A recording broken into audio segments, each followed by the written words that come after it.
Жанар, жол ұзақ әлі. Өткендегі Бөрі батыр туралы әңгімеңді айтып берші.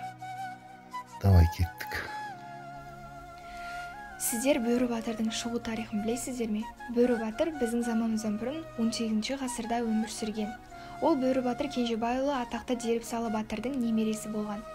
Бөрі батырға аяқ ауыр келіннің қасқырдың етіне жерік екенін естіген Дербісалы аңға шыққан сайын баласының отауына олжалаған арлан қасқырдың терісін сыпырып алып, етін қойдың терісіне орап әкеп тастайды екен. Ол Бөрі туғанда батырлығымды жалғастырар ұл туды деп өз атын қойған екен. Ол үміті ақталып, Бөрі 18 жасында жекпе-жекте Ақсерке деген батырды жеңіп, батырдың атын алып шығады екен.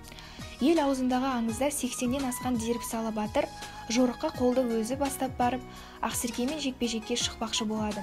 Сонда немересі Бөрі тұрып: "Жекпе-жекке мен шығайын, жолыңызды маған беріңіз.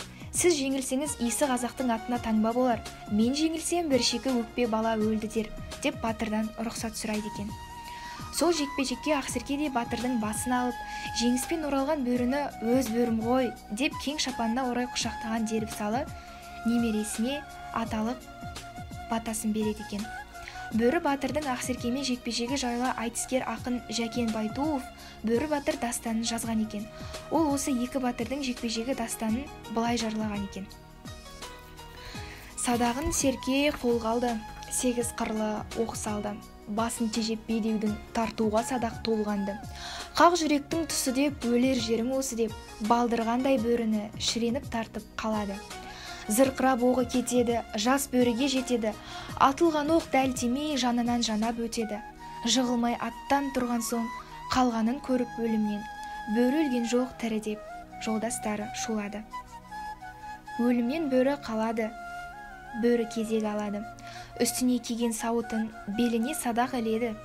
Қуат бер деп ішінен, шошығандай түсінен, айрылғандай есінен Бөрі бала есінеді. Ақ найзаны безеді, бетін батыр түзеді. Ақсеркеде сезеді, қажатуын қатын ба? Ақсеркеде ереді. Бөрі батыр қырланып, түсікке түс тұрланып, қауіптенді Ақсерке, қайтеді деп ойланып. Найзасын Бөрі сермеді, дәл жүректен түйреді. Ақсеркені құлатып, балықтай шаншып түйреді. Ақсерке батыр өледі, өлгенін халық көреді. Жетекке алып бедеуді Бөрі батыр жөнелді.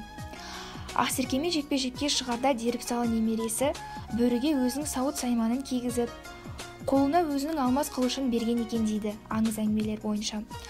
Осы Ақсеркенің басын алған батырдың қылышы сол ұрпақтардың қолында әлі де сақтаулы деседі. Иә, керемет Жанар, өтте керемет Бөрі батыр. Осындай батырлар қазірде осы арамызда жүрген шығар.